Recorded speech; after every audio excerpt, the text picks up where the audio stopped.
Welcome to another episode of Conversations with Coleman. If you're hearing this, then you're on the public feed, which means you'll get episodes a week after they come out, and you'll hear advertisements.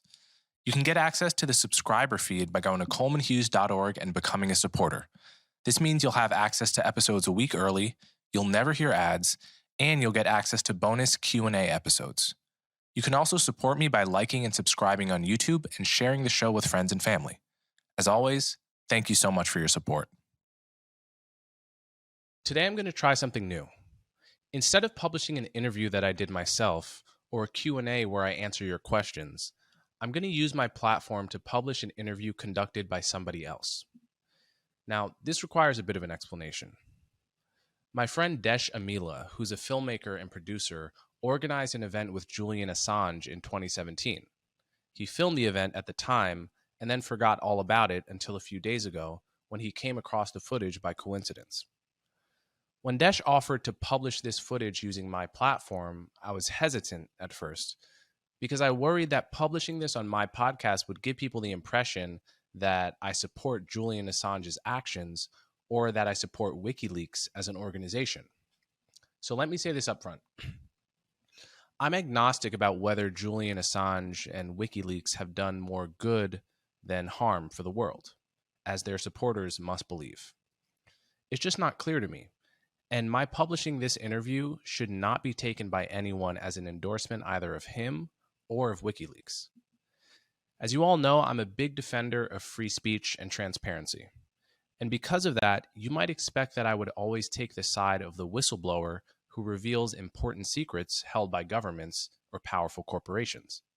For example, I had Frances Haugen, the Facebook whistleblower, on this show just a few months ago, and I gave her a very friendly interview because I thought that what she revealed about Facebook was clearly a net good for the world. Yet my support for free speech and transparency in general doesn't automatically extend to every specific release of hacked information, especially cases where that information could hurt people. When you reveal state secrets about a war that's still happening, it's possible that you're giving the enemy crucial information that could help them kill our soldiers. For instance, Julian Assange's 2010 leak of the Afghanistan war papers didn't redact all the names of Afghanis who were helping us. When these names were leaked, the Taliban basically said, "Thank you for giving us this list of names. We're going to kill all these people now." I'm paraphrasing, of course, but that was the gist. And Julian's response to this was to shift blame to the US government for refusing to help him censor the sensitive information. Now, WikiLeaks' irresponsibility in this vein came up again in 2016 when they released hacked emails and other materials from the Democratic National Committee servers. Among the info they released were credit card numbers, social security numbers, and passport numbers of Democratic donors, even small dollar donors. That's information that could have easily been redacted. Now, on the other side of the moral ledger, the Afghanistan leaks and the Iraq war leaks really did reveal ugly things that the coalition forces had done in terms of collateral damage and civilian deaths that had not been previously reported by the military or by the media. And the DNC leaks revealed that the DNC was hugely biased against the Bernie Sanders campaign. And these are all things that the public has a right to know, and things that we might not know if not for those leaks. So in the end, I don't know if WikiLeaks has been a net good or a net harm for the world, and that's a conversation I'll have to continue another time. But I'm certain that their lazy approach to redacting information has hurt innocent people. So with that said, I present this never-before-seen interview with Julian Assange. Let me know what you guys think of it, and let me know what you think of me using my platform to publish material by other people. Is this something you would want more of? Or would you prefer it if I just stick to publishing my own stuff? Let me know in the comments and enjoy the interview. There he is. Hello.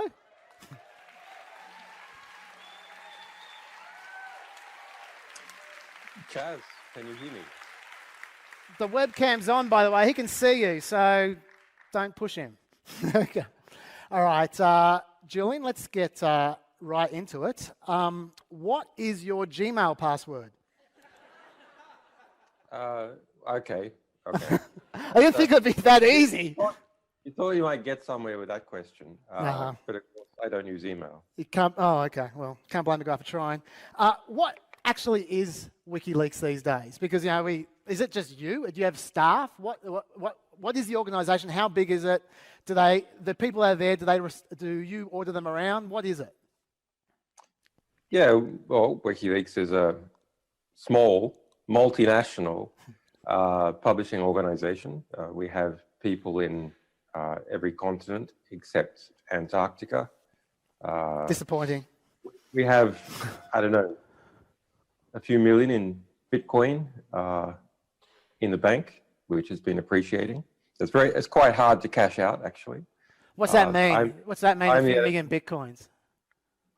Well, back when Bitcoin was we had, it's a long story. We had and still have, in part, a banking blockade by Visa, MasterCard, PayPal, Diners Club, American Express, Discover, Swiss Post Finance, and Western Union. And that banking blockade arose politically. It wasn't done within the legal systems, entirely political, representing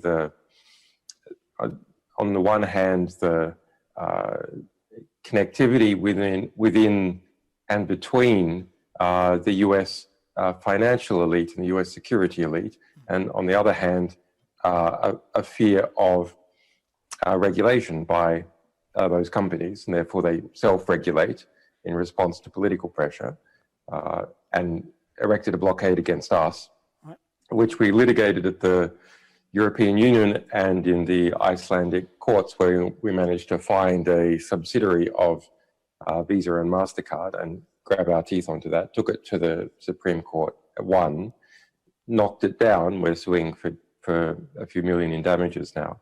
And we've won the case, now it's just assessing the damages. So during that period, this very interesting and impressive new intellectual currency, purely intellectual, Bitcoin.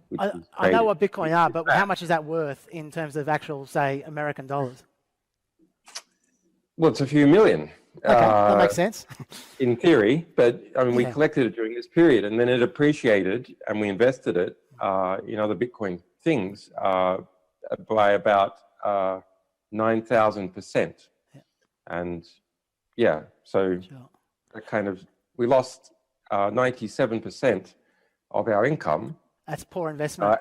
And at the same time, we had to fight this enormous attack by the US government and effectively its proxies and supporters. And are you the WikiLeaks Twitter account at the moment, or is there other people doing it? There's a rotating staff. It depends on the time of day, but you can blame me for anything that's there. Oh, we will. Because I'm the editor, and many people do. Okay. Look, obviously, you live an unusual life, locked in the Ecuadorian embassy. How do you actually spend your day? Like, do you help out at the embassy? What do you do?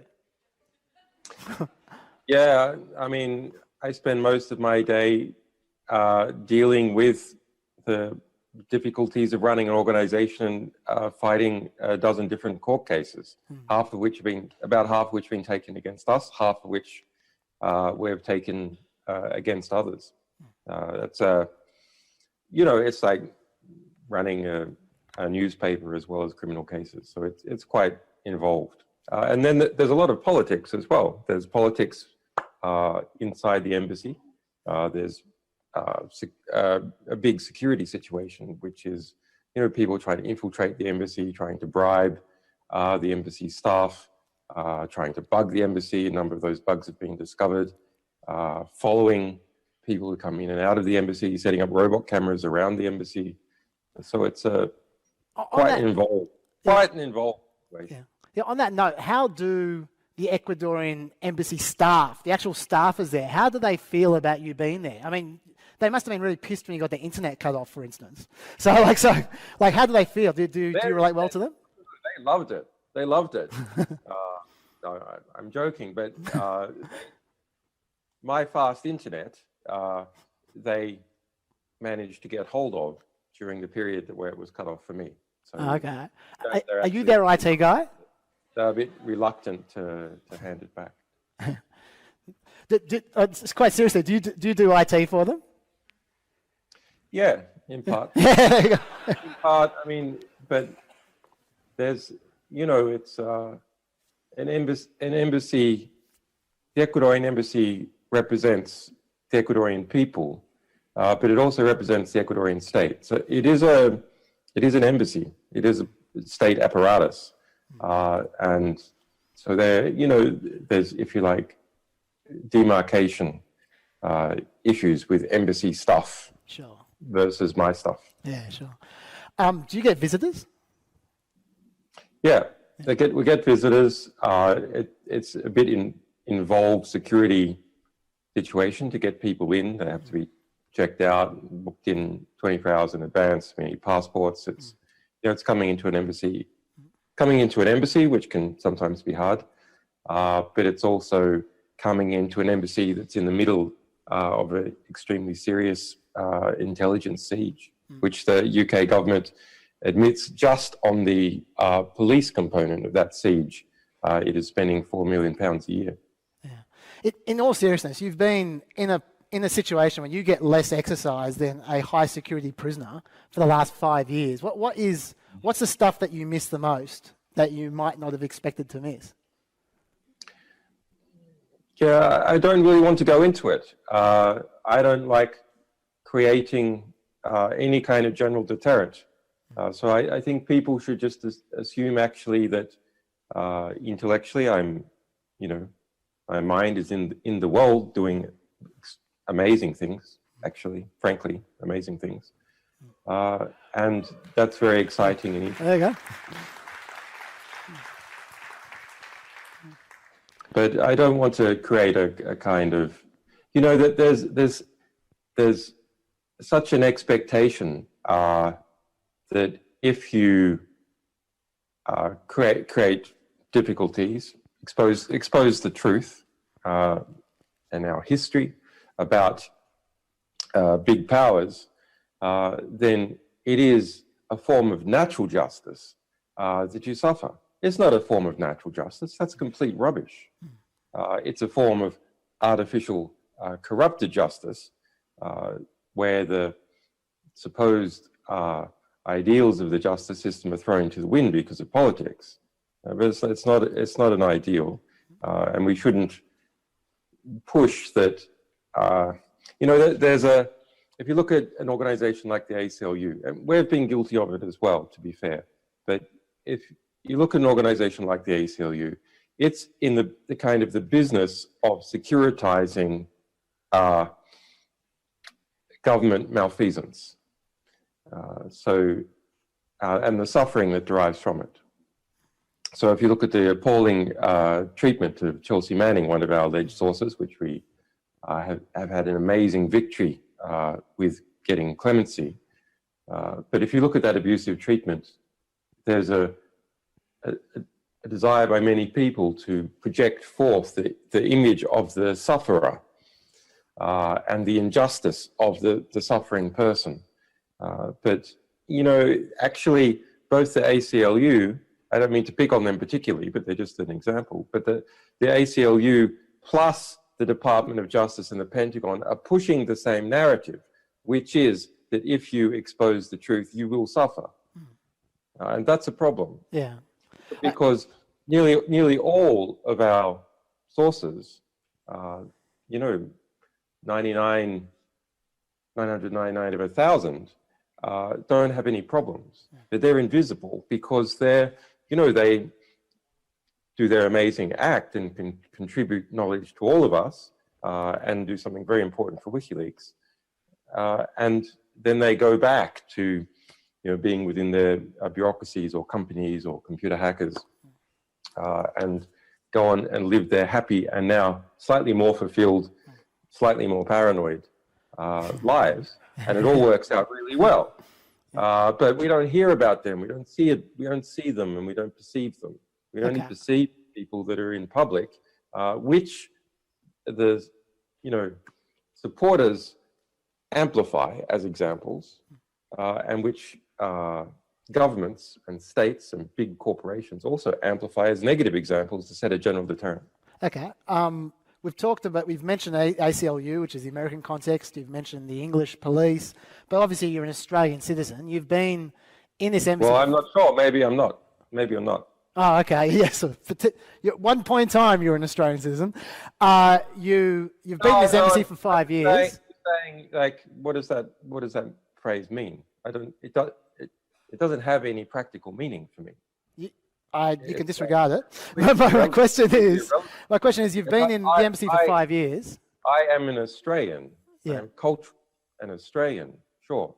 And my relatives are Australian. Okay, and But Australian citizen is a technical concept, yeah. Which in my case is completely meaningless. I get a strong sense that you're going to want to answer the question I'm about to ask, which is, you've been there for 5 years. That's basically 12 Australian governments.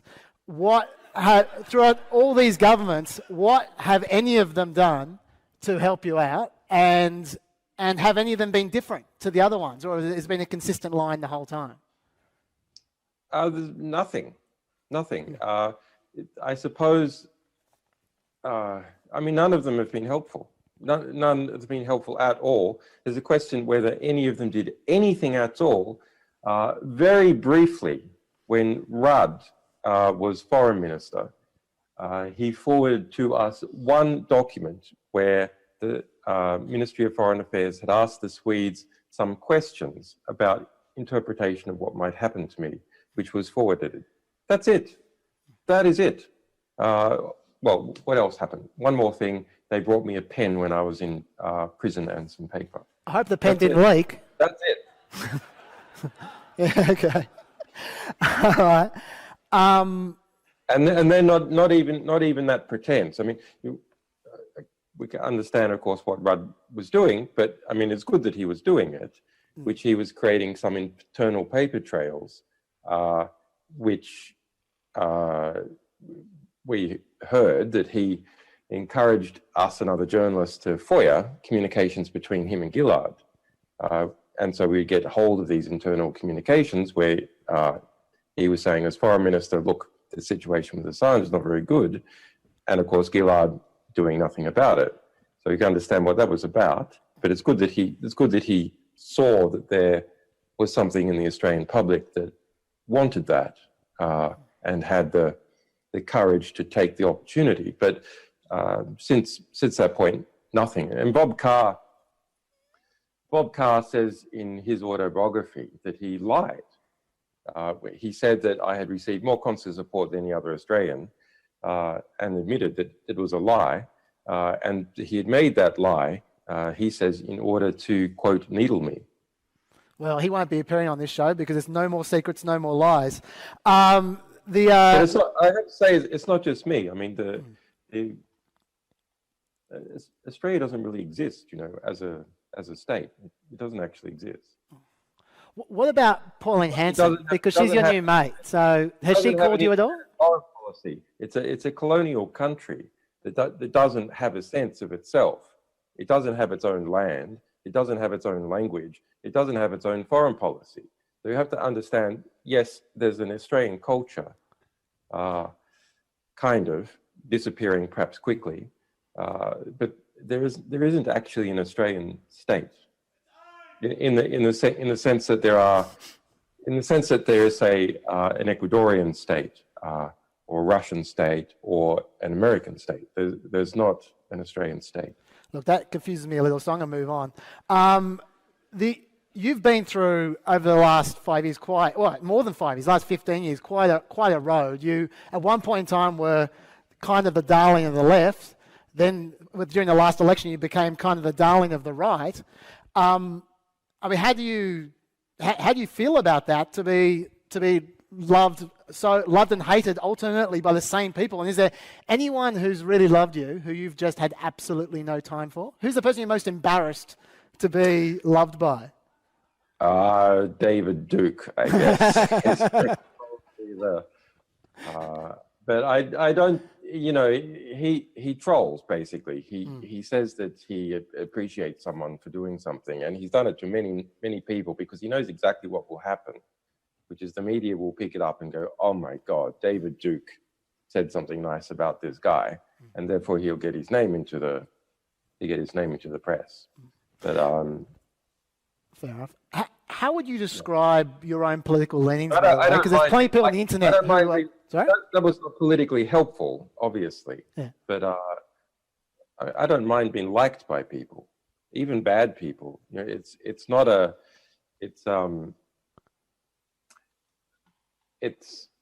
Look,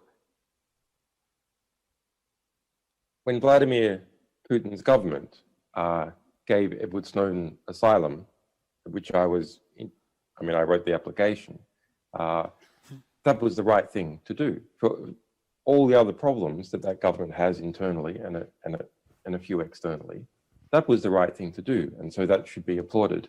Similarly, when Sarah Palin went from saying I should be hunted down like the Taliban, we had published her emails. She was using a private Gmail account. In effect, who knows whether it was intentional, but in effect, evading the Alaskan Freedom of Information Act. She was governor of Alaska. She came out about a month ago and apologized, and much more interestingly, recommended that people watch Citizen 4 about mass surveillance. So that's the right thing to do. So she should be applauded for actually having the courage to not stick with a previous position, having the courage to overturn a previous position, which can make you look hypocritical, but is the right thing to do. Question: what would you do if your business had to hire great people fast? Here's a hint. You need Indeed. Indeed is a hiring platform where you can attract, interview, and hire all in one place. Finding great talent doesn't have to be a second job. You can hire faster and better with Indeed. Instead of spending hours on multiple job sites searching for candidates with the right skills, Indeed's a powerful hiring partner that can help you do it all. Find great talent faster through time-saving tools like Indeed Instant Match, assessments, and virtual interviews. With Instant Match, over 80% of employers get quality candidates whose resume on Indeed matches their job description the moment they sponsor a job, according to Indeed data. With Indeed, you only have to pay if an applicant meets your must-have requirements. Indeed puts you in control of what you pay. You set your must-have job requirements and only pay for applications that meet them. There's a transparent flat fee per application, and you can pause your job posting whenever you want. When you sponsor an Indeed post, you're 4.5 times more likely to get a hire, according to Indeed data. Even better, Indeed's the only job site where you only pay for applications that meet your must-have requirements. And if you use Indeed, you can be sure you're doing everything you can to find them too. Indeed is the #1 source of hires in the US, according to Talent Nest. Join the more than 3 million businesses worldwide that use Indeed to hire great talent fast. And Indeed's doing something no other job site has done. Now with Indeed, businesses only pay for quality applications matching the sponsored job description. Visit Indeed.com/conversations to start hiring now. Just go to Indeed.com/conversations. That's Indeed.com/conversations. Terms and conditions apply.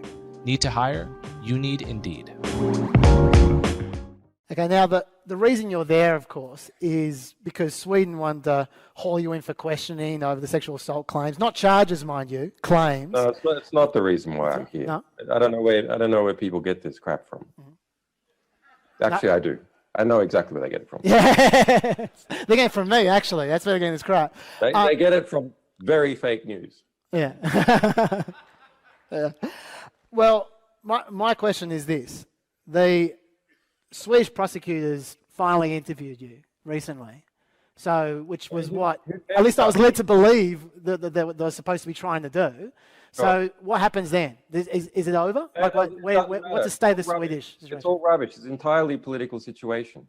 I have a lot of cases. If you want to talk about the Swedish case, many people in Western press do because it suits their narrative and it involves the word sex. I was cleared in 2010. I was cleared by the chief prosecutor of Stockholm, found to be innocent. The case was closed and dropped. I've never been charged. It's at the stage of preliminary investigation. It's always been at the stage of preliminary investigation. And they outrageously keep a detention order for, quote, questioning going, have done everything in their power to not actually question, haven't questioned. And so that's still there, that order's still on, even though they've already talked to you? Yeah. Right, okay. And just in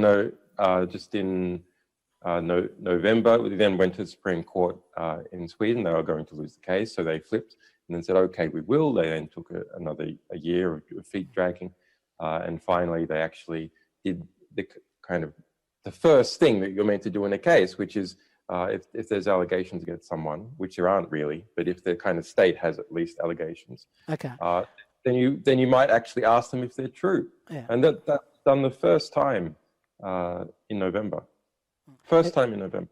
Yeah, yeah. Like I wasn't so much asking so much as about the case itself, so much as just interested in your state in terms of where, like, what you're facing from here on in. So that hasn't changed. America hasn't charged you yet, right? You just hear that there might be charges at some point in time. This is complete nonsense. Yeah. We have had what the Australian government says in its own diplomatic cables is a case of unprecedented scale and nature. That's Australian diplomats reporting back to Canberra against me. A grand jury which has sucked in people from all over the world, which has employed informants, which has sent plane loads of FBI and prosecutors to different countries to interrogate people, to fit people out with wires and so on to spy on me. It's well documented. It is admitted by the US government. It's been multiple times on the front page of the New York Times that it's going. It's last admitted that it all continues in 2017. Now, whether they have already created their sealed indictment or not, they refuse to say. They say that there is, quote, pending law enforcement proceedings, unquote. They refuse to say whether they have filed their sealed indictment or not. They refuse to say whether they have already filed the extradition request to the United Kingdom. The United Kingdom refuses to say whether they have already received the extradition request or not. The United Kingdom refuses to reveal to journalists correspondence between the Foreign and Commonwealth Office and the Department of Justice as to whether there is a sealed extradition order that has already come into the UK. The natural state of affairs is a grand jury issues sealed indictment. A sealed indictment is turned into a sealed extradition order and is sent. Now, whether they have sent it, whether they have activated, when they want to activate it, that's all a matter of political timing. But it's absolutely clear that either a sealed indictment has already been filed and a sealed extradition request, or alternatively, there is a virtual one just waiting for the right political timing. But all their actions in response to our lawyers, in response to the public, etc., as exactly as if they have a sealed indictment. Okay, and meanwhile, you've got the Ecuadorian opposition leader. They're going to election in a couple of days, and then Ecuadorian opposition leader, if he wins, he's chucking you out, right? Yeah, Lasso. Yeah. There's another one. He's a conservative banker. We published a lot of cables about him. Funny that. Yeah. Didn't make any friends there, I guess. But he's been in and out of the US Embassy repeatedly, trying to get, assistance from the United States. So if you're guessing where you're going to be in 12 months, what would you guess? I don't know. It's the polling on the Ecuadorian election suggests they have a French system, so they have a initial round and then a runoff if the candidate doesn't get above 40%. The polling suggests that no candidate will get above 40%, will go to runoff. Goes to runoff, it will go to runoff with the government candidate, Lenin, and the opposition leader, this banker Lasso. It's quite on the cards that Lasso could win in that context because the opposition can then unify around a single candidate, whereas the government forces have already unified around the government candidate, who's polling about 32% presently. Okay. But I mean, it shouldn't be a matter of politics. It shouldn't. I'm a refugee. I'm a refugee, arguably, possibly the best known refugee. And I have, a UN refugee card. I have refugee status, and that's a matter of law. It's a matter of so-called binding international legal agreements, and a matter for Ecuadorian law. It's not a matter of presidential whim. I'm not sure you know this, but refugees aren't very popular in the world at the moment, so that might not help you much. Yeah, well, sure. Yeah. By the way, it shouldn't be a matter of presidential whim. It's not in law a matter of presidential whim. If it comes to that, of course, we'll take what actions that we can. Yeah. By the way, Brisbane, if you guys want to write some questions, we're going to have questions from you here, but also from you. They'll bring them up to me and I'll ask them. So please write questions. Let's talk about the general sort of ideology of leaking for a little while. I've done a fair bit of research for this interview. I've read almost a third of your Wikipedia entry. It is extremely long. And it's not very good. Yeah, it is. I mean, I'm not going to be one of these people that complains about the Wikipedia entry. No, I am. Be one of those people. I am. I just find it very interesting because we did a lot of experiments with this. We're called WikiLeaks, right? So we did experiments to try and get crowdsourced analysis of leaked documents. It didn't work in that Wikipedia way that I hoped it might. Not the documents, we'd verify them, but the analysis. Basically, when something is a political matter, arguably when it has clear effects on power, then those people who have the most incentive to deal with political ideas, accusations, go and do that. And that can include hiring fleets of PR teams to engage in black PR on Wikipedia. And so if you look at all the political topics on Wikipedia, the final outcome represents the number of people on one side of the equation trying to edit an article, the number of people on the other, plus one more factor, which is the types of groups that have made their way up through the Wikipedia administrative chain. So when there's a conflict, people in this administrative hierarchy can pick one side or another. So you often, So Wikipedia articles about non-political topics can be very good. About political topics, it represents those clash of forces and who has the numbers and who has the resources to invest and who has managed to infiltrate or naturally be in this chain of hierarchy. To be fair, you've brought us a lot of insights tonight, but one of them is not that Wikipedia could be inaccurate. I think we all know that. We're pretty much across Wikipedia being dodgy. No, look, the press is very, very, very inaccurate. Yeah. Very inaccurate. So very fake news. Yeah. But what I'd like to know is... When the narrative of fake news came out and was then taken up effectively by the neoliberal press and pushed around because they considered, I guess, Macedonian kids writing in their bedrooms a challenge to their status and economics. I could see exactly where that was going and was rather happy about it.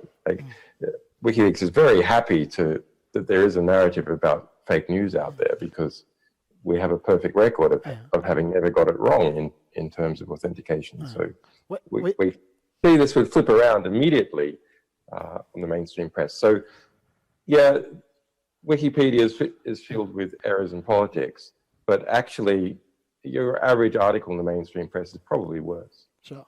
What I've found though, no matter where you look around the internet, one thing you don't see a lot of are descriptions of what WikiLeaks is actually aiming to do. What's the purpose of WikiLeaks? What's your goal?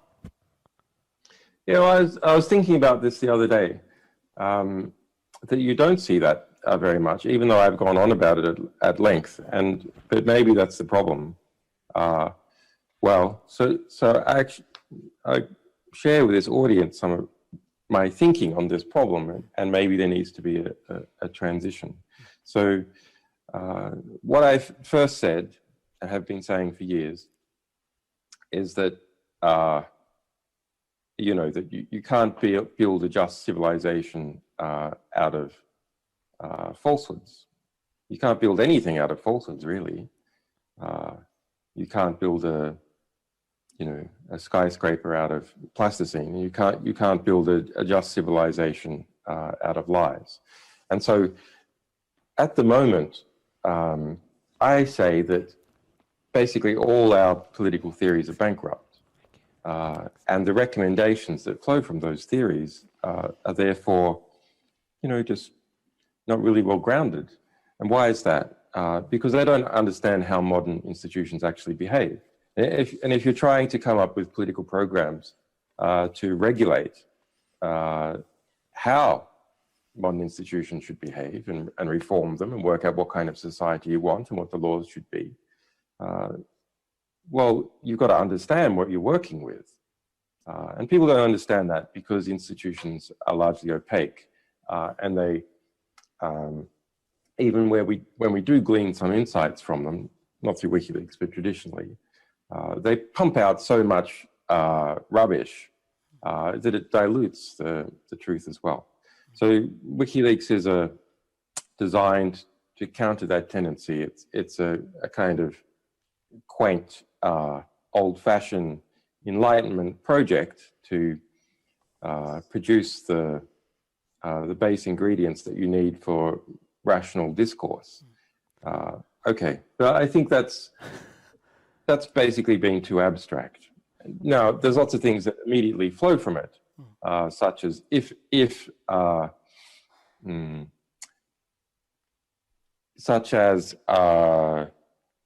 systematic abuse, in order to be systematic, needs to have a accurate chain of command. And for abuse to occur at scale, you need things to be distributed. So that means it's quite hard to respond to WikiLeaks by just simply taking things off paper. If you do that, you can do that, but it will be in a relatively narrow area. If you do it, anything that's systematic, there's going to be some records of it, like there was in the Holocaust, for example. Now, we like to introduce a chilling effect into institutions, that they cannot be confident that any proposed idea that involves some kind of systematic injustice, we won't get hold of, either directly or because we've incentivized and encouraged this whole phenomena. And I think that's an extremely positive, immediate thing. Okay, we also publish other things where, you know, innocent people have been released from prison based on what we've published, holding our documents over their head as they walk out of prison, and of course, different forms of political situations, and we contribute to academic research. But ultimately, I think that's probably all too complex and too abstract, and as maybe a narrative that worked 10 years ago. But the way the world is moving now is to a simpler rhetorical form, where everything, I suppose, has to be tweetable. Every concept has to be tweetable. So I think, yeah, number one, we believe in a virtuous civilization comes from knowledge. Number two, that we work to promote the rights of people to have knowledge, to share knowledge, to communicate knowledge, to publish knowledge.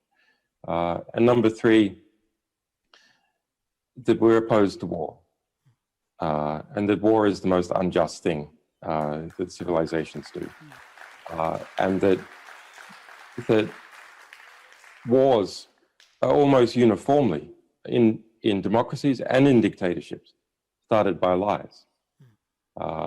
There's very few that are not started by lies. Lying and falsehoods are an essential ingredient in starting war, which tells you that populations don't like war.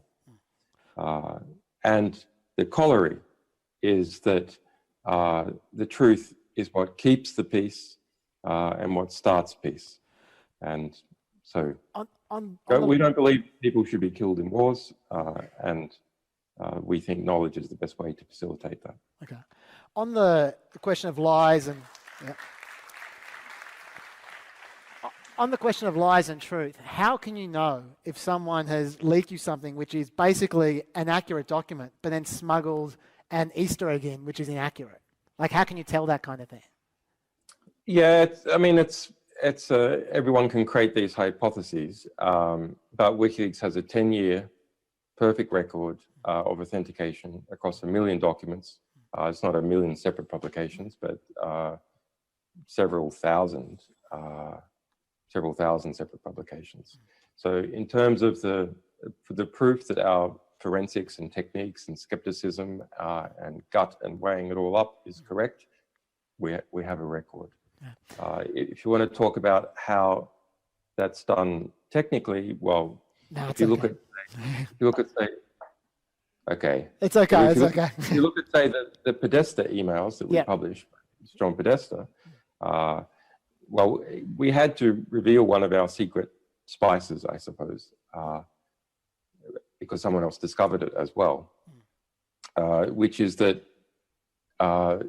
in modern email systems, a cryptographic signature is added to the emails as they pass, say, through Gmail. And this cryptographic signature is mathematical proof that it hasn't been changed since the point that it went through that system. So, yeah, these are the kind of tricks we use. It's kind of cool that, like, it's not we had lots of critics in the Democratic Party, liars in the Democratic Party, like Debbie Wasserman Schultz and Tim Kaine, Hillary Clinton's running mate, saying that what we published was not accurate, trying to intimate it, sometimes saying it directly. And of course, we could mathematically prove that they were liars. And it's not every day that you can mathematically prove that your critics are full of it. That day. Sure. Another area where there's controversy with regards to WikiLeaks is Edward Snowden and Glenn Greenwald in the past have, who are also into leaking, have criticised WikiLeaks for not curating as much as they say you should. Now, I believe that you have in the past, in Cablegate, for instance, you let some cables go because you were worried about repercussions for people in the cables. What is your policy about curating and about redacting? Well, I mean, Glenn Greenwald's a good friend, and I suppose is the most politically aligned to me. If you look at his recent critique, both of the Trump administration and, I think much more interestingly, of the war of the intelligence services against the Trump administration, we're aligned. And for Edward Snowden, I started his defense fund and got him out of Hong Kong and got him asylum. So yeah, I wasn't too pleased when, in the context of Edward Snowden's pardon campaign to Barack Obama and us publishing the DNC publications, which showed that that the US Democratic Party had effectively rigged, fixed in various ways. No, maybe it's too strong, had tilted the scale and engaged in various plots to subvert Bernie Sanders' campaign, although their constitution obligated them not to. In that context, 2 days after we released the DNC materials, and the neoliberal press in the United States was looking for anything it could to attack, Edward Snowden made this criticism, which he's a smart guy. He knows exactly what that sort of thing does at that political moment. So he was not very happy with it. But yeah, this claims that WikiLeaks doesn't curate is complete nonsense. It doesn't understand what curation is, a model or modern curation. If there's a question about, is WikiLeaks in the habit of publishing as much as it can, nearly everything, nearly all the time? Yes, we do. Versus others who only publish select things. We're in the business of not engaging as much as we can of the corrupt business of censorship, which is a strong slippery slope, which we saw in our dealings with various newspapers, where we said you can and should redact cables if there's a credible risk that someone could be subject to retribution that might kill them. And of course, they just then took that and used it to redact for all sorts of political reasons. So, even redacting, for example, corrupt energy company, ENI, the company itself, from cables about Kazakhstan, saying that it was corrupt. So we believe that that kind of process is very corrupting, and that redactions should be minimal, only when there's a really credible concern about human rights violations on that person, and that the publisher, wherever possible, should explain that, and it should be for a limited period of time. Now, the Freedom of Information Act, in most places, does give limited periods of time. You can't just keep, well, governments do, but according to the law, you can't just keep a document secret forever. You have 25 years rules or 30-year rules, and under the Freedom of Information Act, there must be an excuse each time to not reveal something. And we believe that the press shouldn't be more censorious than states. That's absolutely outrageous. And the consequence for the Snowden archive, which of course Snowden hasn't had control over since Hong Kong, we made sure he didn't have his archive when he got on the plane because we didn't want the Russians to get it. The consequence for that archive is that more than 97% of it has never been released to the public. More than 97%. And lots of it won't be because the intercept is in the United States. So we criticized Glenn in that, and Snowden, and they have to defend their reputations. Okay, so in terms of lines and stuff, if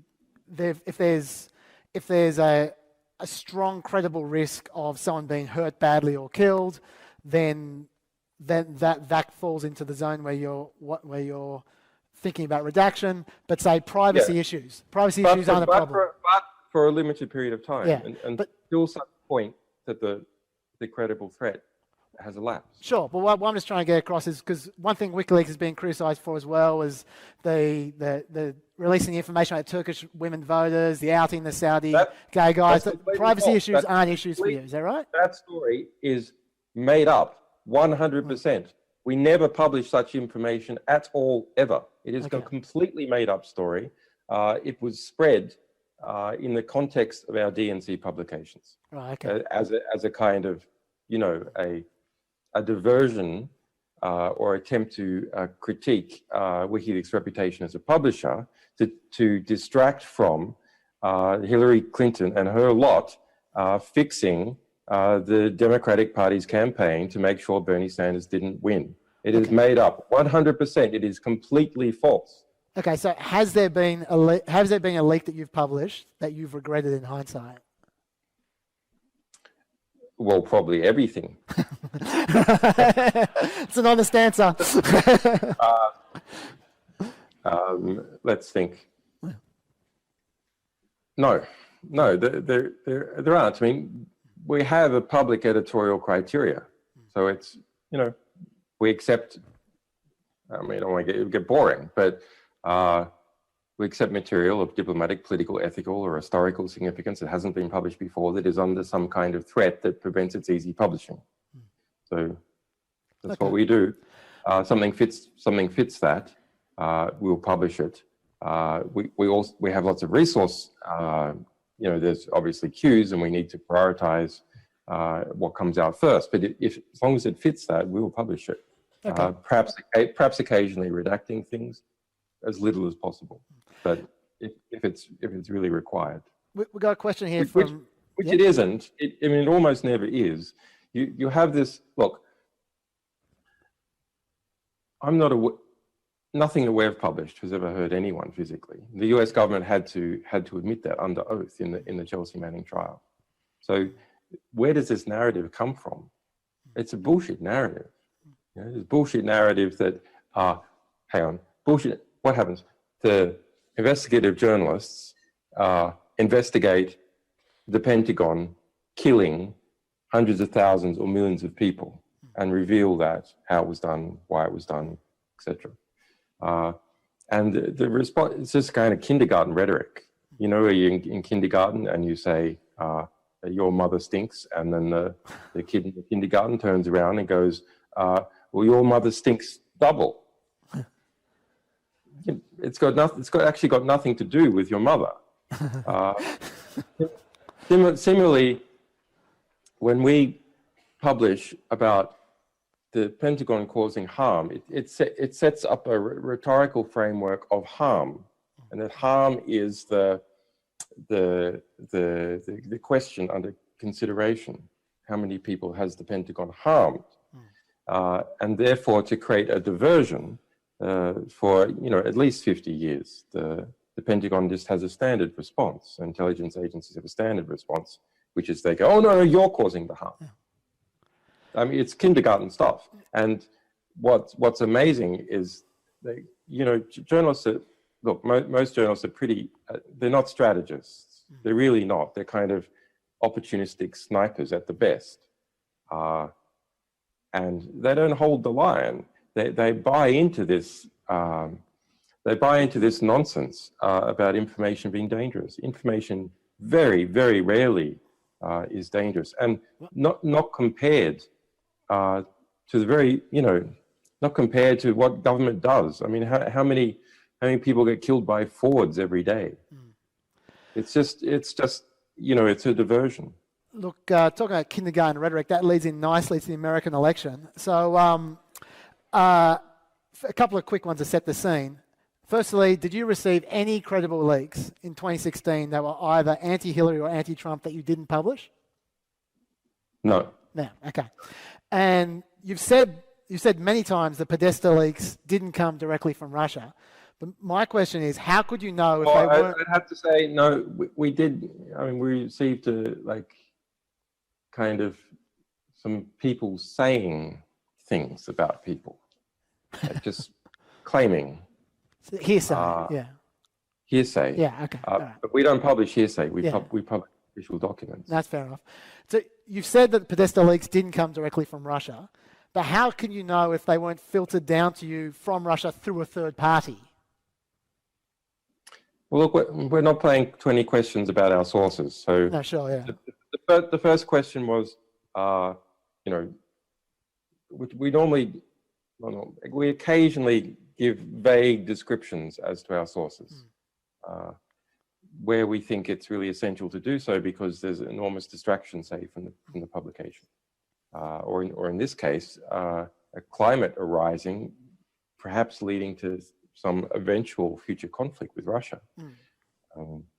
So, yeah, we don't like saying anything, but I thought in this case, eventually it was important to react to this allegation that our source was a member of the Russian state, was a Russian intelligence person. Okay. And so, okay, no. Sure. It's not someone from a state. This is not a state thing. Yeah? It's not someone from a state. Okay. So the goalposts were just moved. And then it was like, oh, well, does your source have any friends that are Russians? And of course, if we start going down this line, we're describing our source, and that can be used to say, oh, eliminate this person or this person or this person as being our source. Okay. Roger Stone, who is Donald Trump's dirty tricks buddy, he as good as announced. But I mean, what's the, like, we pull back. Yeah. Where's all this coming from? It's coming from a corrupt Democratic Party apparatus, which removed the popular candidate, Bernie Sanders, who almost certainly would have won against Donald Trump, suppressed them in a corrupt manner, which, this is not just me saying this, after our publications, the top 5 people in the DNC were forced to resign by a popular revolt within the Democrats, including the president, Debbie Wasserman Schultz. So that happened. The population saw what Hillary Clinton was saying to various banks and so on. We published her secret speeches, which were a journalistic holy grail in the last 12 months. Basically, we made it easier for Hillary Clinton and her campaign manager and the head of the DNC, Debbie Wasserman Schultz, to communicate directly to the public, to get their message across in a pristine way, unfettered by the fake news press twisting it, and as a result, American people didn't like what they saw. So perhaps that contributed in some way to them losing the election.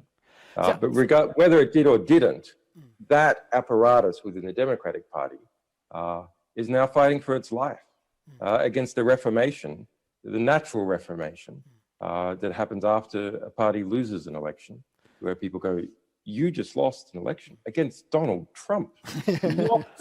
Against Donald Trump. With your crazy policies, with your bullshit rhetoric, because of your general incompetence as a campaign. And therefore, you guys are useless and corrupt and should be stripped of your positions. So, no. The argument goes, we didn't lose it because of those reasons. We lost it because of WikiLeaks. And even worse, we lost it because of Russia. Yeah. The reason I'm sort of drilling down here is obviously because it's in the news at the moment. So I'm just trying to get out your side of this. Roger Stone, who is associated with the Trump campaign without actually being on the Trump campaign, was boasting 5 days before the first WikiLeaks. Roger Stone, what is? Sorry, set up the question. No, set up the question. Yeah. You know what's coming. 5 days before the first WikiLeaks email, the Podesta leaks, Roger Stone said, something's huge coming. Huge is coming from WikiLeaks. Did you guys have any contact with him, or did he find it out from somewhere else? We had no contact with Roger Stone. Yeah. He's just channeling what our public statements were in the media that things were coming. Okay. What is Roger Stone famous for? Tell me, what is he famous for? He's famous for dirty tricks. Translated. Lies. Yes. The guy is just famous for inserting himself in every situation. Yeah. And, he said that we were going to publish a whole lot of stuff on Clinton on October 14, for example. No, we weren't. That was our 10-year anniversary. We had our 10-year anniversary. It was just our 10-year anniversary. He doesn't have any insight whatsoever. I think that that we might have some mutual acquaintance, a guy I've never even met, which is a radio broadcaster at WBAI. But I mean, I have, look, Jennifer Robinson, my lawyer, an Australian lawyer, was living with one of the people on the Clinton Foundation board. So Sure. I'm closer connected in that sense to Hillary Clinton. Yeah. Okay. So fast forward to now, and we've got Trump in the middle of a leak frenzy. It's almost like the intelligence community of America have looked at what you guys did last year and said, yeah, we can do that. And they're just releasing it bit by bit by bit, just like you guys did with the Podesta emails. First of all, do you think they are copying your strategy? And secondly, how do you feel about that? Because the deep state are the guys you don't like. Well, I mean, they're all going WikiLeaks, right? I just want to see them go full WikiLeaks, which is, I have a bit of a problem. Look, we'll get to the politics in a minute, which is extremely problematic. But in terms of the methodology, look, we publish pristine documents.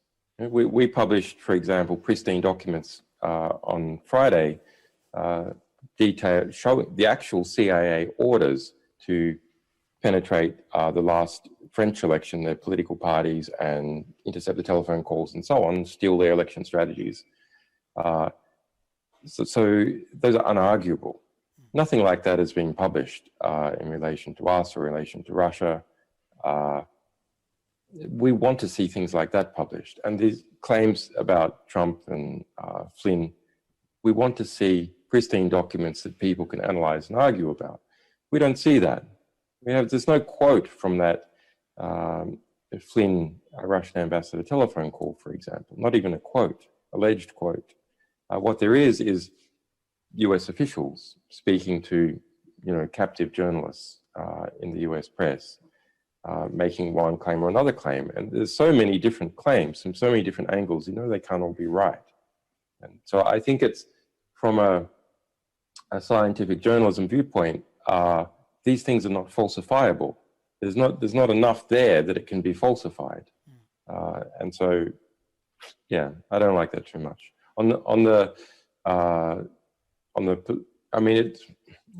Sometimes there's enough there to start a discussion, which I guess is better than nothing. Where do you think it's going? Like, what's your read on the situation? Because obviously you know a fair bit about. I love it. I think it's well, the process I love. I think it's incredible that it's the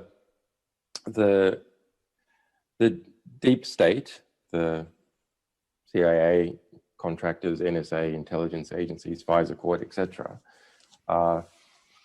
If you like, the guys who consider themselves the permanent government of the US, because they're always there, no matter which government is elected, and who feel that they really run the show because they have the most knowledge and they're connected into coercive force because the CIA has its own coercive force, but they also brief the military. There's not been the scrutiny, not been such scrutiny of the deep state since the 1970s and the Church Commission. I think that's a marvelous thing. It's also turning the new Republican base, perhaps some of the old Republican base, not the Republicans in Congress who are very much aligned with the arms industries, but the new Republican base is becoming some kind of anti-war, anti-intelligence movement. Who could imagine a year ago that the Republican base would be concerned about the activities of the CIA, the NSA, mass surveillance, how easy it was to grab a warrant, how easy it is to spy on someone without a warrant, the destruction of Syria and Libya, and whether that was warranted and whether it's producing terrorism, so on. Who would imagine a year ago that was possible? So I think that's very optimistic. Now, that the intelligence agencies are making these moves against the newly elected government, I think is very problematic. And that the US Democratic Party, the liberal press, are egging them on and approving of it is even more problematic. And we could well end up with a situation where Trump is knocked off, Pence will take his place, Vice President Pence, one of the, Republican old guard, and at the same time, the Democrats will all be palled up with the CIA. CIA approval rating has gone up to 32% amongst the Democrats. It's down to 2% amongst Republicans. And the Democratic base will also be of the view that intelligence agencies and wars are great. So I think it's a very interesting time. We don't know which path it's going to go in. I think probably that the Pentagon will win in the Trump administration, and maybe Pence. As a president of a state that has a large military intelligence apparatus, in fact, the largest the world has ever seen, you have to keep power over the state. And what are your basic instruments to do that? Your basic instruments to do that are mass popular support. Mass popular support, are the arrest power that comes from the ability to arrest people, principally through the FBI and courts that will assist the FBI in arresting, the military, and the intelligence agencies, because the intelligence agencies have knowledge, and I suppose the media. And you can feed knowledge to the media, and therefore you can influence the population. You can also influence these players. So if you don't have the intelligence agencies on your side, and why doesn't Trump have them on his side? Well, principally because a patronage developed under Barack Obama, and the CIA had as its #1 project in terms of budget the overthrow of the Syrian government. So about $1 billion a year spent by the CIA on that. So you've got, and that's been a project for 6 years. So we have a lot of people in the CIA heavily invested in that, and also in terms of their external relationships with Saudi, Qatar, UAE, Turkey. So they're fighting like dogs to preserve their programs. And then you've got cold warriors and others who are adversarial with Russia, or that's their beat, and they're elevating themselves by generating this conflict. So they're also opposed to this new government. And then, of course, you've got the Democratic appointees who just know they'll be purged anyway and have nothing to lose. So Trump, in response to that opposition by the intelligence agencies, is leaning on another part of the hard power of the state, which is the military. So he's now got 4 generals in key cabinet positions. And those 4 generals are, well, 3 of them are pals of Mattis, General Mattis, who is also a general. 2 of them fought with him in Iraq in the Battle of Fallujah. So I think that becomes an unfireable caucus, which I think is very worrying. So you could end up with a situation where the cabinet becomes militarized. It is heading in that direction. The military are used to following chain of command, so they're more they out of the gate. They start out as more responsive to the president, who is the ultimate commander-in-chief in theory. So it's a difficult situation. I think people need to think really seriously if they engineer a situation that is very accepting of intelligence agencies behaving in that way, and which will lead to a situation of a military-heavy cabinet, and perhaps eventually with Pence as the president. On that note, another pessimistic element is that, as outraged as the Republicans are at what's happened to Michael Flynn and all the rest of it, I haven't heard one person proposing cracking down with tighter laws on surveillance. No one said that. They talk about outing the leakers, but they never talk about actually controlling the people who are doing all the surveilling, which is a little bit depressing. But we do need to move on. Not yet, but maybe it will happen. Let's hope so. We do need to move on. We're going to get some questions from the audience now. While people are lining up down there, I'll ask you a question or two from Brisbane, which I've got written here. First of all, so guys, if you want to ask a question, please come up to the mic over there. And I will ask you, Julian, while we're waiting for that. Nick Monahan on Twitter asks, how is WikiLeaks going to evolve over the next 10 years? What role will it play in the mass media? Well, there's what will the mass media become over the next 10 years, I suppose. What is the bigger question. And what will be the nature of intermediation of communication of positions and knowledge between people. That's having amazing effects, which is leading to populist expression of various kinds. I mean, the Trump's election, I suppose, maybe the number one factor is that over the last 8 years that the growth in wealth in the United States, about 2% per annum, has gone to top 5% of the population. 95% of the population has had didn't receive that growth, or the growth has gone down, and the bottom 50% in income, it's gone down significantly. It's probably number one factor. But I think the second largest factor is the removal of traditional hierarchies from the communication of position, and to a degree knowledge as well. So it allows, why do revolutions happen in squares, like the Winter Palace Square? What's the square got to do with anything?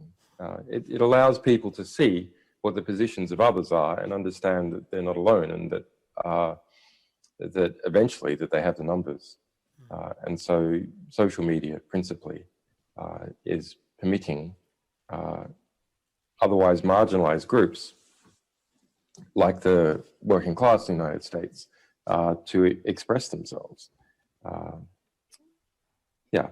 So where's that going? Well, the large intermediaries such as Facebook and Google are, of course, now setting up strategies to stop that, and they're doing it in a politically acceptable way to begin with.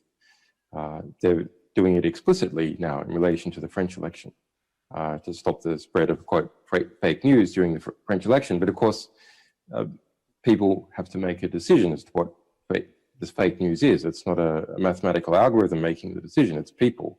And therefore, it's the elimination of fake narratives as described by those people who are appointed to the positions to judge.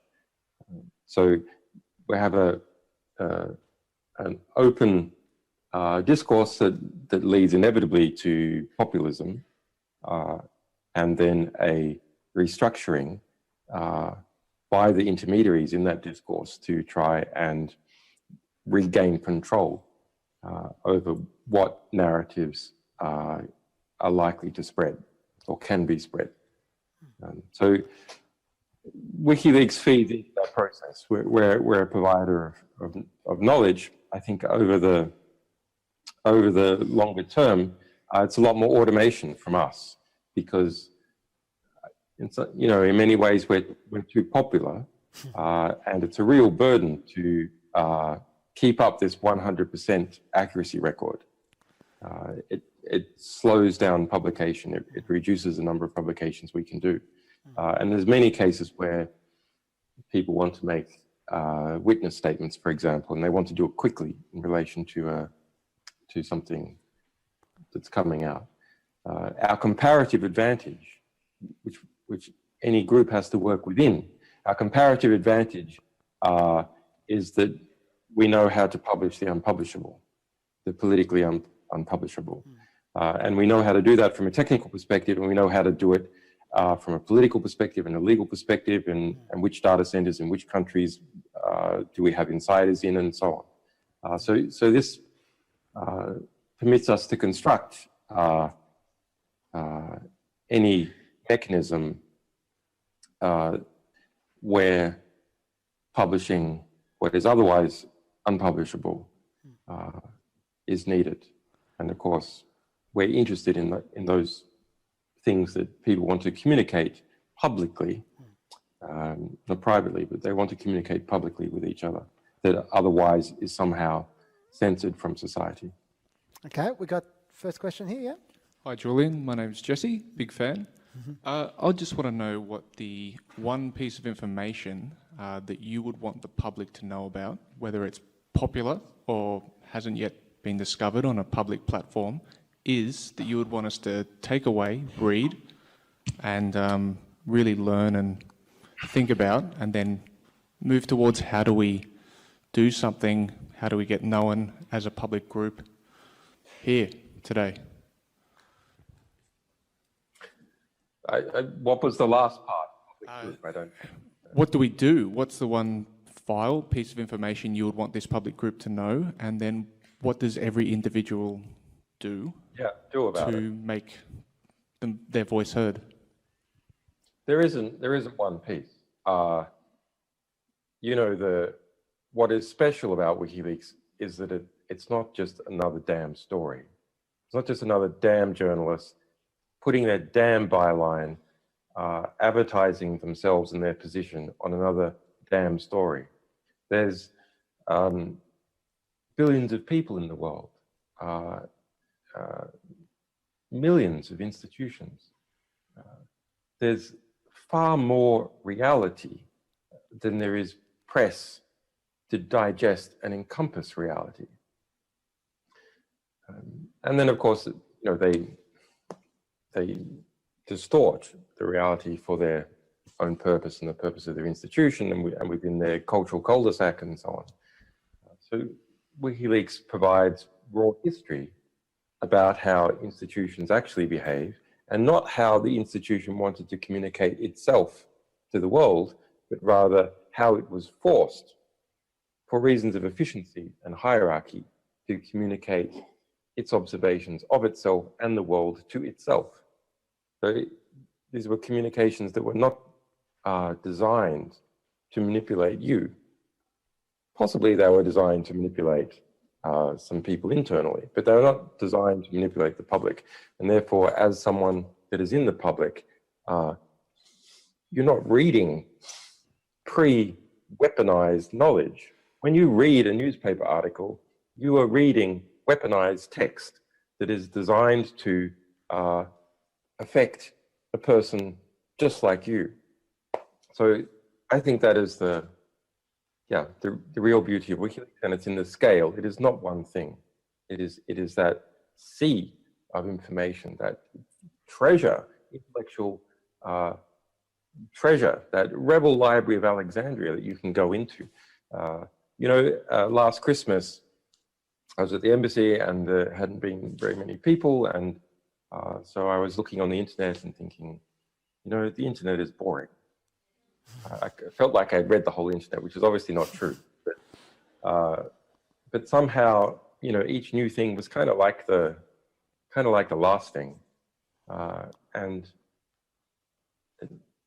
it felt like pre-chewed food. You know, not real, kind of lame. And so I went, okay, I think I'll just read more of our stuff. We got so much stuff. I think I'll go and read. I think I'll read some cables from like when Mao died. What was the response to that when Mao died, and how was the US thinking that China would unfold?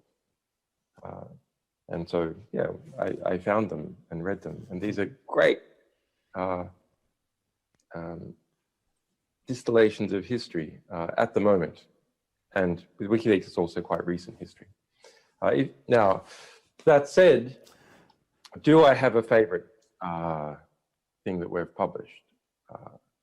Yeah, it's these big data sets, but do I have a favorite individual thing, a favorite cable? I do. It's a cable about how the head of NATO, Rasmussen, the last head, was appointed. And there's two cables on it. You can look them up. Just search for WikiLeaks ROJ TV. So Rasmussen, the head of NATO, is a former Danish prime minister, and he wanted to move from being Danish prime minister at the end of his term to being head of NATO. Now, in NATO, the various NATO members have a veto on who can be the head of NATO.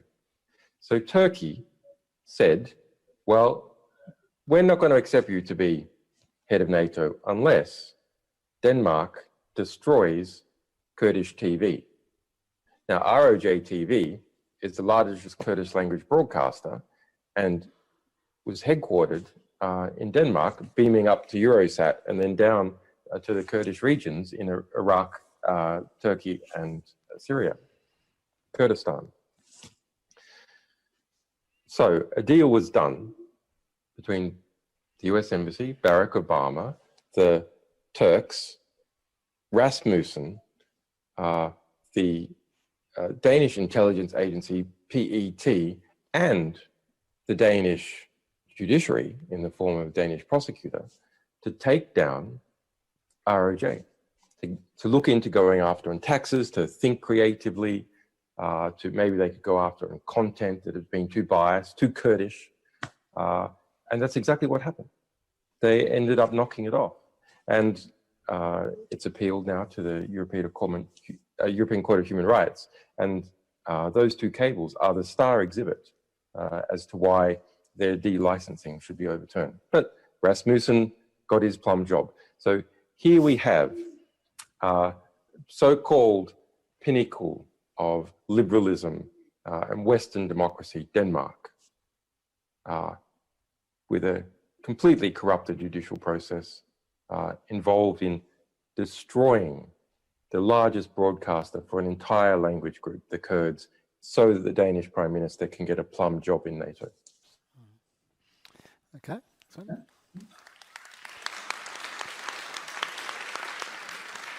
That's basically, it's like, you know, it's kind of all of Western civilization in just two cables. Hi there, Julian. My name's Sammy. I've just got a very quick question. It's a bit light, but I'm just wondering if you can tell me a bit more about Embassy Cat. Okay, my little cat, which is my little kitten, which is now a big cat, he's not around. Maybe someone will get him. Yeah, I mean, my children, I have young children, are worried about me. Obviously, my relationship with them is very badly compromised, very badly compromised. But anyway, they got me this cat, which is, oh, look at that. Which is probably, he's not a good actor. He's a good cat, not a good actor. Anyway.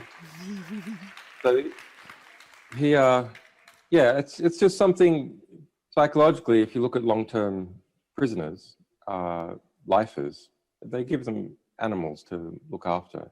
It is psychologically healthy. In fact, I became a bit obsessed, frankly, with animals. So it is the one thing, I suppose, I'll admit to missing, which is animals, wild animals, domesticated animals. So occasionally we get like some salad vegetables would be brought in, and you know there'd be a bug, a lady beetle, or a slug, which I was delighted with, and I caught myself doing it and thought, you know, this is really pathetic. This is like, you know, like the Birdman of Alcatraz or something, where you like some prisoner is like petting a cockroach in the corner.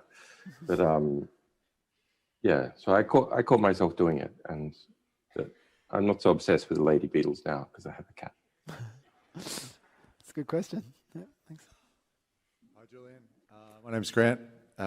Just have a question about the elite families of the United States, namely the Morgans, the Rockefellers and the Rothschilds. Just wondering if you think that these families and elites of the world run the United States in some part, and if so, what do you think is their agenda?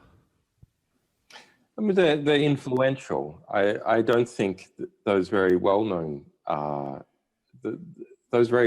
family names, their influence is overstated. There's a lot of other families that are not so well known that have very significant influence, and industries and associations. Sorry, industries and institutions have more influence. But I mean, you're kind of right that there is a social mesh of family relationships, workplace relationships, and cronyism that I don't know if I want to say largely decides, but is very influential in terms of what particular paths are chosen. G'day, Julian. You're looking considerably more tan than usual. This one's on the topic of reasonable and open discussion. So you mentioned the perceived danger of truth, not to mention the media's futile attempt to ignore you. And in the past, you've spoken about an element of McCarthyism in the political landscape. So with your unique view of the world and given the peak of identity politics, do you see these Alinsky tactics worsening or subsiding? I have to complain about the reference to Saul Alinsky.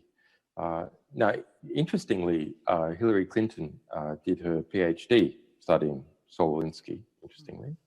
But actually, I don't, Alinsky's Rules for Radicals, for example, we read it, it's just, it's like a much simpler version of The Art of War. It's really, I think far too much weight is placed on that by the US populist right.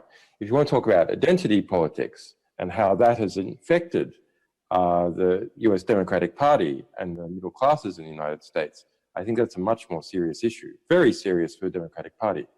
The Democratic Party has been in collapse for the last 6 years. It's not just in this election. 2/3 of governorships in the United States are held by mostly Republicans, but by parties other than the Democratic Party. It's collapsing at the governor level. Nearly 2/3, nearly 38 states are now held by the Republicans. There's a domination of Congress, including the House and the Senate. So why has that happened? Well, identity politics is one of the reasons. But I think a better description is a class description. That the relationship between the Democrats and class was replaced by identity politics. As Democrats professionalized into the upper middle class. Now, historically, okay, it's not quite right, but the Democrats obtained their power from a effective political union between the middle class and the working class. And that's changed. That's changed to an effective union from between the middle class and the wealthy class. Middle class, wealthy class, with the working class being replaced by various identity politics groups. And that's not something that, it's simply something that doesn't have the numbers and is a bit politically incoherent. And so they have degraded. And they should go under, they should, and would naturally have a very important reformation after this election. But they haven't. Instead, they have diverted from answering those questions into trying to justify their loss and attack the incoming Trump administration, uniting the various different political strands that are not Republican.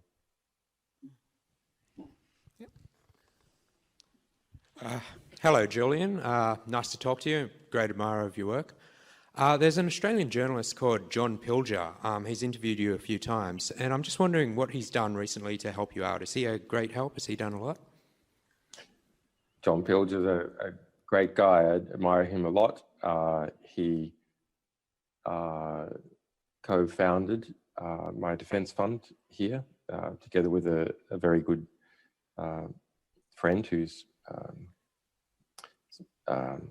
died a few months ago, Gavin McFadden, effectively my father in the United Kingdom. He's a good guy, Pilger. Not appreciated nearly enough in Australia, but that's because Australia doesn't really exist. Pilger, okay, he's kind of a bit moralizing sometimes. But that's a tough guy and a good guy. And he's, what's my interpretation on why he hasn't had a fair run in Australia? Because he's gone out and criticized the United States. He's like, that's primarily what he does, is criticize US empire, occasionally some other empires like the USSR, occasionally British foreign policy. He's kind of embarrassing in that respect, in the same way that I'm embarrassing as a, each state feels responsible for their citizens to other states. And I and Pilger are, pain in the ass to influential people in those other states. But the Australian state is kind of pathetically sucking up to all the time. Just a quick one from Brisbane before we move on. From Cyril Joyce, did you meet with John Kerry in October 2016, and what was the substance of the conversation? I didn't meet with John Kerry. It would be interesting to imagine in what world that would be possible. Maybe now. Maybe now, I guess, looking for anything. But no, John Kerry met with the Ecuadorian government in Bogota when the peace accords between the FARC and the Colombian government were being negotiated. A lot of foreign dignitaries came in, including the Secretary General of the UN, the then Secretary General of the UN. And my understanding, I'm confident in it, is that Kerry has said that there would be serious consequences to Ecuador if we kept publishing about Democratic Party. So absolute abuse of his position as Secretary of State to lean on another government for party political purposes during the election, to squeeze a refugee in the territory of Ecuador to shut them up. But our publications weren't interrupted for a single day. Okay. Hi there, Julian. My name's Claire Riley. I write for CNET. You've talked about WikiLeaks' MO to publish without censorship and without selectivity, but information doesn't stand in a vacuum, and there's a lot to be said for timing. So why has the push towards freedom of information become so closely tied with releasing documents for maximum impact? Well, sources don't give you stuff unless it's going to have impact. But if you look at it from our perspective, look, I have always thought that the real value in WikiLeaks is it is a wonderful library that you can trust about how modern institutions actually behave. You can cite it, you can trust it. It's the original pristine information. Okay, we also have some of our analysis and indexing and displaying and so on. But the real value is it's this, this rebel library of Alexandria. But the library has to be marketed. And so the scandal generation business, which we're also in, I just view as a kind of marketing effort for what is much more substantial, which is our archive. And that's what we do, but sources like that as well.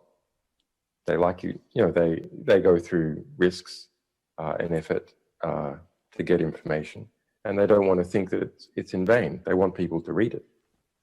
So we try and maximize the value of the information to readers. So that's publishing it at the moment when they most want to read it, when they most want to know what it contains. And that's definitely before an election rather than after an election.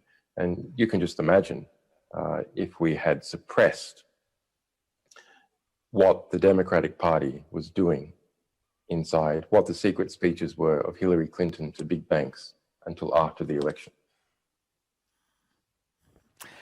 Okay, folks. That's by the way, that's the sort of thing New York Times does do.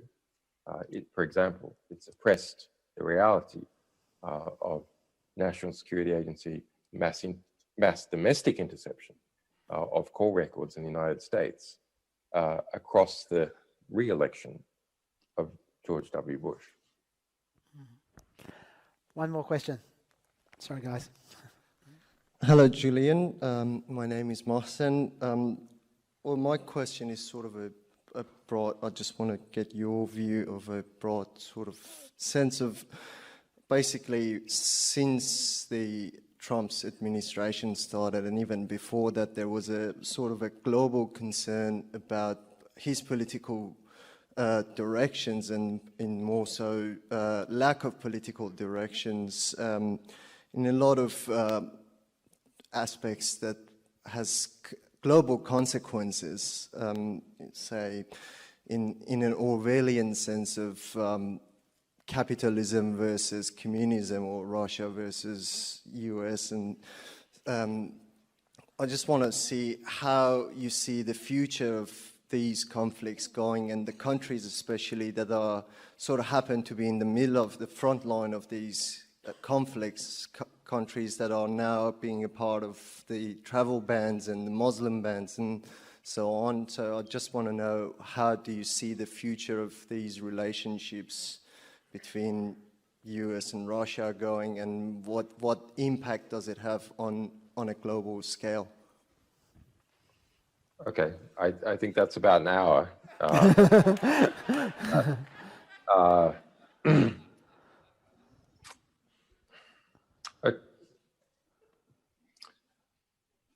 The liberal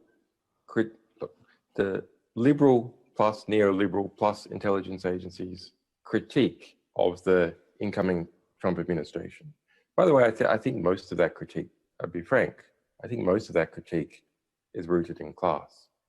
That sure, he has a bunch of kind of oligarch type business people around him. Sure, I agree. But I think most of the critique actually is a class-based critique. Some is a race-based critique. And the professional classes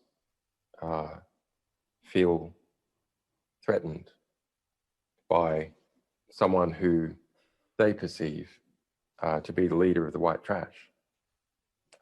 And that's really unsettling. And so those people within Europe, which in general considers itself to be more cultivated and is horrified about this crass American phenomena, and those classes and interests who also feel threatened, they are now saying, as Der Spiegel did a week ago in its editorial, which was echoed by some members of the German government, that Germany can no longer look to the US for leadership.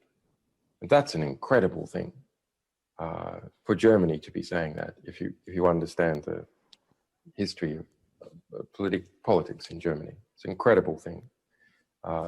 Similarly, the Speaker of the House of Parliament here in the UK has said, no, as far as he is concerned, President Donald Trump comes to the UK later this year will not be speaking in Parliament. The American president not speaking in the British Parliament. And in Australia, Paul Keating coming out and saying, and more importantly, his words being echoed, that perhaps Australia needs its own independent foreign policy. So I think these are incredibly positive developments. It's possible that there's a reality to Pax Americana, that has some positive elements. In some ways, it's the beginning of countries feeling that they are responsible for their own foreign policy in themselves. I don't want to overstate it, because the ties between the intelligence agencies and the militaries in the Western countries are very strong, and will persist it will persist through this Donald Trump phenomenon and what comes after. But at least at the rhetorical and political level, something very important is happening. Okay, Julian Assange.